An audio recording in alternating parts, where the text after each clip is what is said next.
Bismillahirrahmanirrahim. Students, today we are going to study what are the characteristics of the developing countries. Like we have analyzed the classifications of the countries according to HDI values, according to GNI per capita, that's World Bank ranking, or GDP debt ratio or GNI debt ratio. Now whatever the characteristics we are going to study today, it does not mean that all the developing countries will have these characteristics. These are generalized. Some of the countries may not be having all the characteristics. They will be having different things in each other.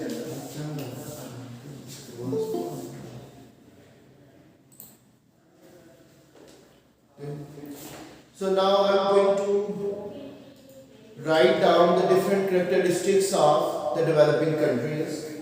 A developing country is that in which we have lower GDP per capita. We are having lower GNI per capita. A developing country, mainly yesterday we were talking about the classifications of the countries. Developing countries are those which are having, first of all, lower HDI value.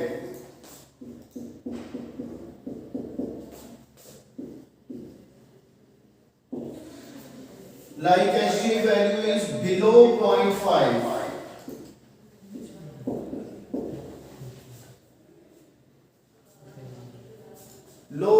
Below 0.5, that is here HDI value, which can be used in order to show the status of the developing country. It is having lower development level.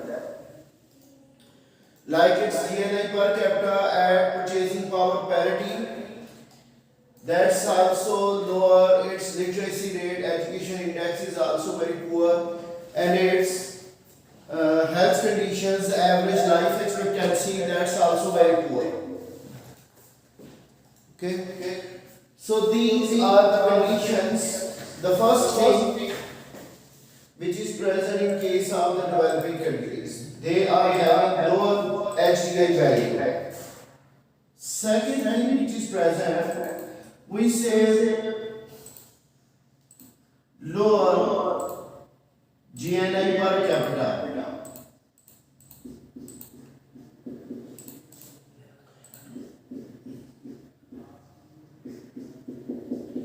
It means on average the income level is very low. Yesterday we were talking about if a country is having GDP per capita or GNI per capita below $1,026, please correct it, it is $1,035. I clarified it today. So it is 1,000. If a country is having GDP per capita or GNI per capita below $1,035, that is said to be a poor country, a developing country. Now why GDP per capita or GNI per capita is lower? There are certain reasons. Like GDP growth rate or GNI growth rate is slowed down in a country due to less aggregate demand. Due to less and less aggregate demand in the country. Okay. Or sometimes the economic activity slows down, or sometimes the exchange rate of the country is also becoming weaker and weaker. That will cause a fall in the GDP per capita of the country. So we find that whenever the GDP per capita is lower, a country is said to be a developing country or a poor country. Now, due to this lower GDP per capita, some of the countries are facing absolute poverty. Absolute poverty. What does it mean? It means sir एक minute sir उधर इसने इसको भी join किया होगा। नहीं sir ये तो पॉइजन लगा हुआ उसने पूरी कोशिश की। अब निकल गया वो। कौन था? सर ये आपस में भी कनेक्ट ये एएस ही है हम्म एएस A2 बिजनेस। वो बॉस किधर है आज? असद हम्म यार मैं आ रहा हूँ तो इसलिए वो समझ रहा स्टार्ट नहीं हुआ। एक मिनट जरा एक प्रॉब्लम आ रही है। किधर फेंक दिया ये उधर से ले ले सर दोबारा।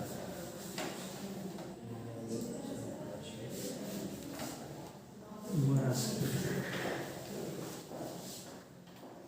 ये तो गर्ल्स में दोबारा से। अच्छा सर ये जो अभी भेज रहा है बॉयज़ का कि गर्ल्स का? जी बॉयज का शुरू कर दूँ? सर एक मिनट वेट।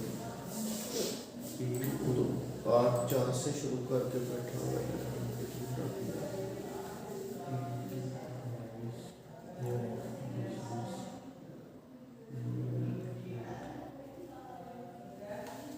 चले सर Okay. जरा स्लो चले थोड़ा हौली हौली slow and steady wins the race. आप अपना काम पूरा करें, मुझे भी करना और सर बच्चे ज्वाइन होंगे ते ना सुननगे ना। है। भेजिए। सही है। Now see, when GDP per capita or GNI per capita is lower, that country is facing what? Absolute poverty. Sometimes many of the people they are unable to fulfill their basic necessities of life. That means how many number of people in one country, in a developing country, they are unable to fulfill their basic necessities of life. Or sometimes we say people are relatively poor, like they are able to cover their basic necessities of life, but they are having relative poverty as well. Now, if a country is having lower GNI per capita, इधर से निकालते जाए। it may face, it can be facing vicious cycle of poverty. इधर आए। Vicious cycle of poverty. What do you mean by this? What is the poverty line in a country? In case of Pakistan, if we say, if a person is earning less than $2 per day at purchasing power parity exchange rate, if a person is unable to earn $2 per day, he or she is living under the poverty line, or that family is living under the poverty line. So in case of our country, almost according to the data available, almost 25% of people in our country they are living under the poverty line. Like if we are having lower GNI per capita, yesterday I was talking about Pakistan, GNI per capita is $1,200 around it. Okay, so many of the people they are living under the poverty line. What is the vicious cycle of poverty? We say whenever there is lower GNI per capita, there will be poverty, and due to this we are having low saving and low investment and lower investment into the capital goods, because people are not able to spend more, aggregate demand is falling, their saving level is also very less, so less funds are available to increase investment in the country. So we see over here there is going to be low investment and it will result into low productivity of the labor force. So this is called the vicious cycle of poverty. When a country is having lower GNI per capita, it's having less saving, and due to less saving, less funds are available to invest in the country. Aggregate demand is also very low. So low investment is there by the producers in the capital goods, and due to lower investment, the productivity of the factory of production will also be lower, and the country will be trapped into poverty. A vicious cycle of poverty. So this can be one of the reasons when a country is having lower GDP per capita, it can have this thing in the country that many of the people they are living under the poverty line, and vicious cycle of poverty can emerge in that country. So how to break this vicious cycle?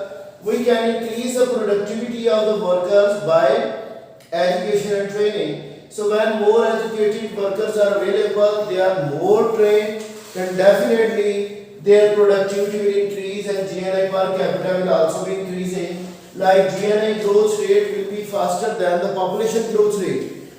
When this is increasing, it will increase the saving in the country, and it will increase in saving, we will have more investment and capital goods, funds will be available, aggregate demand will also be increasing, and then this will break the vicious cycle of poverty through improving the productivity of the workers. Now, that was the side concept of the characteristics of developing countries. So whenever we find lower GNI per capita, it can happen in that country that they are having absolute poverty, or many of the people will be living under the poverty. Another thing, another characteristic of the developing country, that is about high GNI debt ratio. Yesterday we were talking about the developing countries, they are having GNI debt ratio above 60%, or we can find HIPC, like I said, highly indebted poor countries. Highly indebted poor countries means their GNI debt ratio that is above 80%. So when it is above 80%, we say this country is a developing country. Some of the countries, they are living at subsistence level. What do we mean by subsistence level? That means whatever they produce, whatever they earn, they spend it. They don't have enough saving in order to invest in the country. So that country which is living at subsistence level, whatever they produce, whatever they earn, they spend it. So high GDP debt ratio or GNI debt ratio is another characteristic of a developing country. Now come towards the demographic factors of any developing country. What are the demographic factors?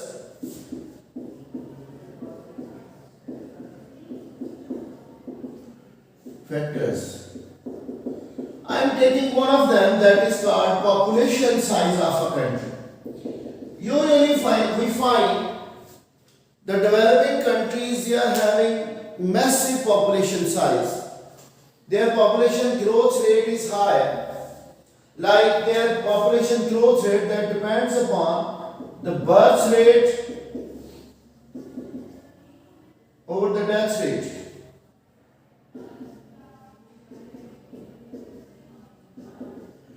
So when birth rate of a country is higher than the death rate, why death rate is declining? Due to better improvement in the health facilities of the country. Their average lives, if they are increasing, and birth rates, they are increasing in the country due to early marriages and less literacy rate. So when birth rate is higher than the death rate, we can say our women fertility rate is higher in the country. Then we say the population size of the country, of the developing country, will be increasing, and they will face a pressure on the GNI per capita, that GNI is not increasing by faster rate as the population is growing. So their GNI per capita will be declining if this country is having more population size. We have the developing countries like India, like Pakistan, like Bangladesh, they are having massive population sizes. Nowadays, our population growth rate, annual population growth rate, that is above 2%. Population size is growing by 2.1% according to the data available. Okay, in China, that is the highest populated country of the world. They have controlled their birth rates. Now their population growth rate is 1% or 0.5%, sorry. For India it is 1%. So now we see if our country is growing by faster population growth rate, then definitely GNI per capita of this country will be falling, because GNI is not growing by that as the population size of the country is growing. Therefore, we find that the population of these countries that is growing faster due to high birth rate and the lower death rates. Average life expectancy of these countries that is also lower as compared to the developed countries. Like in Pakistan, we are having 65 years or 66 years in round of figures. That is the average life of the country in Pakistan, or 67 years. 65 is actually for the male population and 69 is for the female population. The female population is having more average life than male. So overall average, that is around about 67 years, that is our average life expectancy. So when population size is growing and health conditions are not improved, in that case death rates or mortality rate of the country will be increasing. According to the data, out of 1000 live births, of children, 69 out of them, they are dying at the age of infancy. Okay, so if infant mortality rate is increasing, then population size in the country, the death rate will be increasing, because infant mortality rate of the country is also growing. So now the population size of the developing countries, that is increasing due to more birth rate than the death rate. Now what are the other demographic factors, how their population size is living in different parts of the country?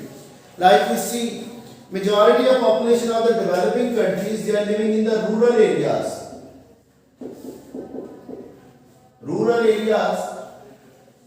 In our case, more than 60% of population lives in the rural areas, and the rest of them, they are living in the urban areas.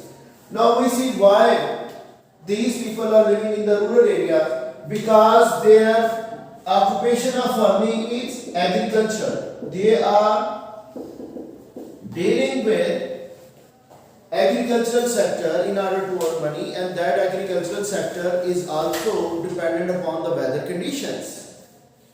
Okay, majority of people, they are living in the rural areas and their mode of earning is from the agricultural sector. And when we are having better urban life conditions, there will be the urbanization problem which will be faced. What is that? Urbanization problem can be faced. Like people are migrating from rural area towards the urban area.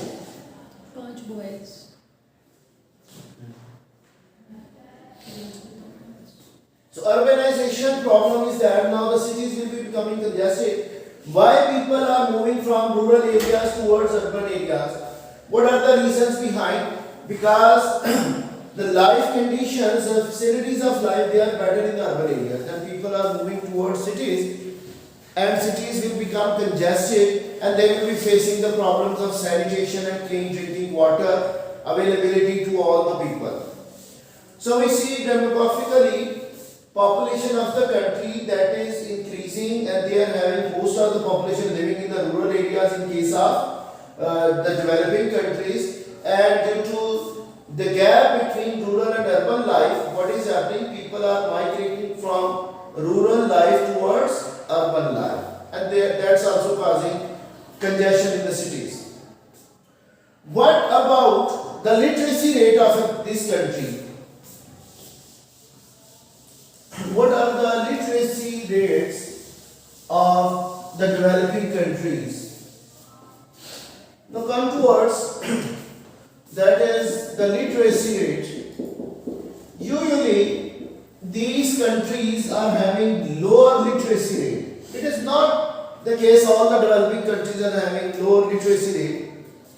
In Sri Lanka we are having 100% of literacy rate, and that is not a developed country. But in different countries which are the developing one, their literacy rate is also very less. Below 50%, below 40% of population that is illiterate. Because their school going, mean years of schooling and average children who are school going, that's very, very less. And that is the reason of poverty as well. When they have more poverty, their population size is growing due to more birth rate over death rate. So there, all the children are not going to the schools in order to get education. They have children in order to have more earnings in the future due to more labor force. The families are having their intentions to have more labor, to have more children, because they will be able to earn more in future. But they forget about the literacy rate. They are not providing them better education. So the literacy rate of these countries, that's also lower than the developed countries. Usually this is the factor which can be found in the developing countries. So what types of exports they are making? What are their exports? They are the primary exporters. Primary exporters, and usually they are producing the agricultural output to export. And you know, the agricultural output like food items like rice, like wheat, they are having income inelastic demand. What do you mean by income inelastic demand? As global income level is increasing, the demand of these products like primary goods which are exported by the developing countries, their demand is not growing by the proportion greater than the increasing global income level. So due to income inelasticity of their exports, they are unable to have more exports earning by exporting the primary goods. So another thing, there is a Prebisch-Singer hypothesis. Prebisch-Singer hypothesis. What is that? These countries are having, I think there is going to be S as the Prebisch-Singer hypothesis. You can check it. According to this, the terms of trade of the developing countries becomes unfavorable for them because their export prices are lower than their import prices. What they are exporting, they are income inelastic, and the prices of primary exports, they are not growing faster than the imported goods. What we are importing, they are the finished goods than the manufactured goods. So in order to finance the imports, they need to export a large quantity. So this Prebisch-Singer hypothesis says the terms of trade, the TOT, becomes unfavorable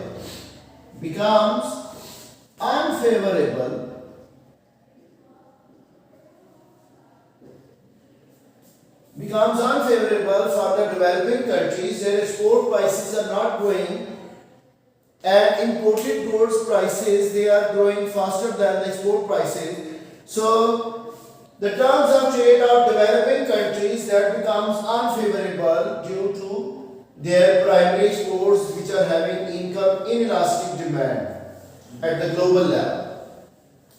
And if their exports are not earning too much revenue, and whatever these countries are importing, basically that is usually sometimes the raw material which can be re-exported, or sometimes they are importing the finished consumer goods like iPhone, like many of the consumer goods are being imported, that will cause deficit in balance of payment overall. So when balance of payment moves into deficit, in order to bridge the gap between international receipts and payment, this developing country needs to borrow money from IMF, International Monetary Fund.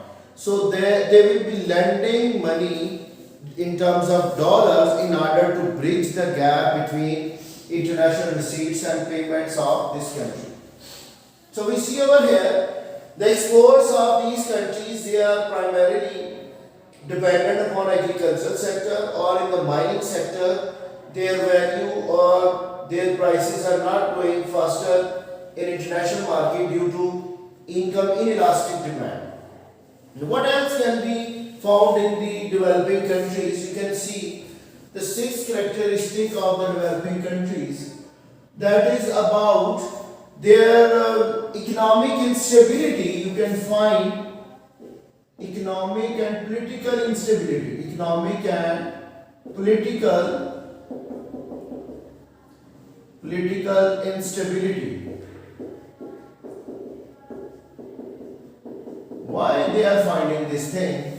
Economically they are weaker, and due to this reason their economic policies, they are not very much congenial in order to improve the economic growth, and politically they will also have instability in most of these developing countries. Unemployment is increasing due to increase in the population size. Unemployment is increasing in majority of the developing countries. If they are having more population size, employment opportunities are not created too much by these countries. So we find that, and if we see over here, these characteristics are usually present in case of the developing countries. You can explore others as well. I want to explain one of the Malthus theory of population. Malthus theory that was given by Malthus in order to predict the picture of global economy in 18th century. At the end of 18th century, he gave a theory of Malthus theory of population growth. What is now Malthus theory of population? Gave this theory. He said in 1798 he gave this theory. Okay, he was of the view that global population is growing faster than the growth rate in the food sector. Okay, he said when population of the world population is growing by arithmetic mean. What do you mean by arithmetic mean? Like the average value, we find the average values. The arithmetic means of world population is growing by geometric progression.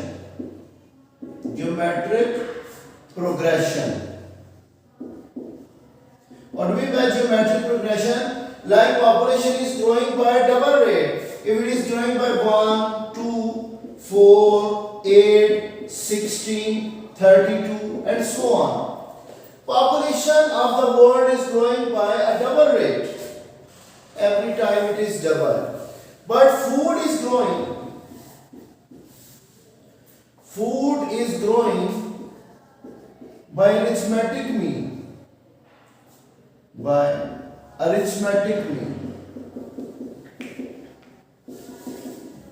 do we mean by arithmetic mean? That means food is growing by 1, 2, 3, 4, 5 and so on. Food is growing by a single digit, whereas in a simple arithmetic mean, and the population size of the world that is growing by a double rate. It is growing by double, whereas food is growing by single. So he said, he gave a very pessimistic view of the world, that in future there will be famines and shortages of food due to more population growth rate than the food growth rate. The famines, he forecasted famines and starvation at the global level due to high population growth rate of the world population. So he was giving a very, very pessimistic view, and he did not predict anything about the improvement in the food technology, like improvement in irrigation system, improvement in seed quality, fertilizers and pesticides. And nowadays his theory is no more prevalent because the food has grown faster than the population growth rate. because of improvement in irrigation system, because of improvement in fertilizers, because of improvement in pesticides. So he said that food is growing by less rate as compared to population growth rate of the world, and now world will be facing famines and starvations in future. But his theory was neglected by the increase in food growth rate faster than the population growth rate. He gave two types of checks to reduce the population size. Preventive checks, okay. He gave two checks in order to reduce the population growth of the world. One is positive checks.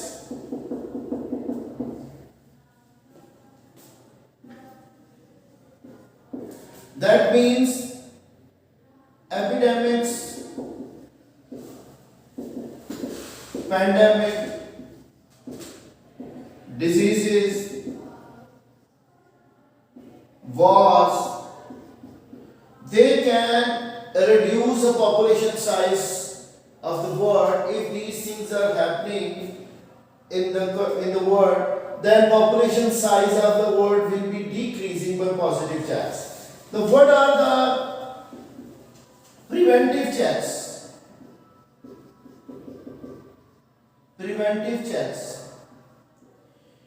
He gave us the preventive checks like in the form of delaying marriages,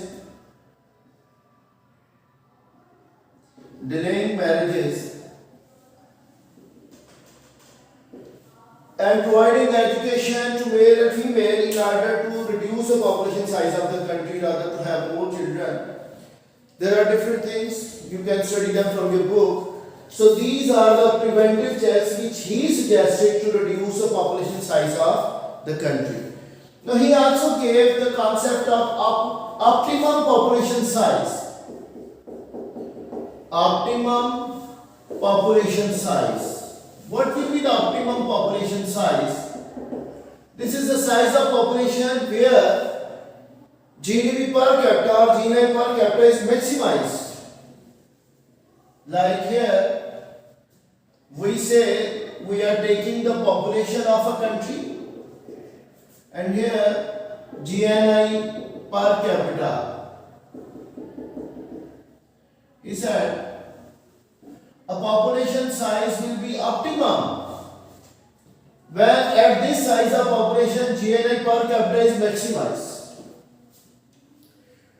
If a country's population size is increasing and at the same time its GNI per capita is also increasing, we say this country is underpopulated. It needs to have more population because more population is increasing its GNI per capita.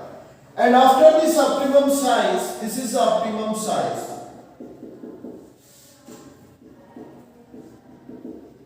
After this optimum size, the population is still increasing. That means its GNI per capita is declining now. Now this country is becoming overpopulated. What it is? It is overpopulated now. So a country should have optimum population size where its GNI per capita should be maximized. Now this curve which is showing us the optimum size of population that can shift upward, and optimum size can grow above the previous level. This is due to improvement in technological growth. If technology is growing faster, then what happens? They will be having improvement in the GNI per capita faster than the population growth rate. Then the optimum size of population will be increasing. So when technological growth has taken place faster than the population growth rate, then optimum size of population will also be increasing. Okay. So these are the things about the developing countries. They are having lower GNI per capita, lower HDA value, their GDP debt ratio is higher, their literacy rate is lower, their health conditions are poor, average life expectancy is also very less. Most of the population lives in the rural areas, and due to this, the gap between rural and urban areas people are migrating towards cities, and that is called urbanization. Urbanization can be beneficial sometimes, and sometimes it is causing congestion in the cities, and that will be causing problems for sanitation and housing problems in the urban areas. Okay, so on the other hand, we said about the exports of the developing countries and their balance of payment, their terms of trade, and then we talked about their economic stability and their political instability and unemployment levels. And at the same time, we have studied the Malthus theory of population by Malthus. He gave this theory, and then the optimum size of population. So go through these characteristics and try to write down the characteristics of developed countries, because sometimes we study only one side of the things, but in exams they ask the question, what will be the characteristics of developed countries? So you need to write by yourself that what is their HDI value, what is their GDP per capita, GNI per capita, what is their GNI debt ratio and population size, demographic, whether they have more birth rate and the death rate, and what types of exports they are making, and their terms of trade is moving in their favor or disfavor. So all these things you have to develop yourself, because in exams it does not mean whatever we are studying that truly comes to your exam. You need to apply your knowledge, and then application and analysis that is required by yourself. That's all for today. See you tomorrow with new topic of maybe labor force and unemployment. I will see around okay, what is the new topic. I will be covering that. Thanks all for today.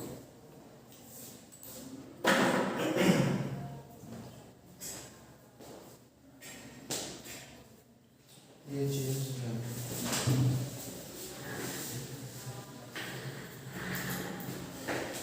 questioning these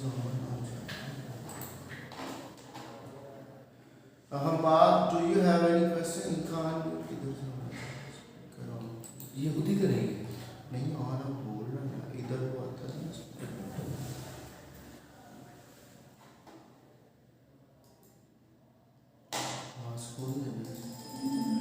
Ahmad, do you have any question? Speak out.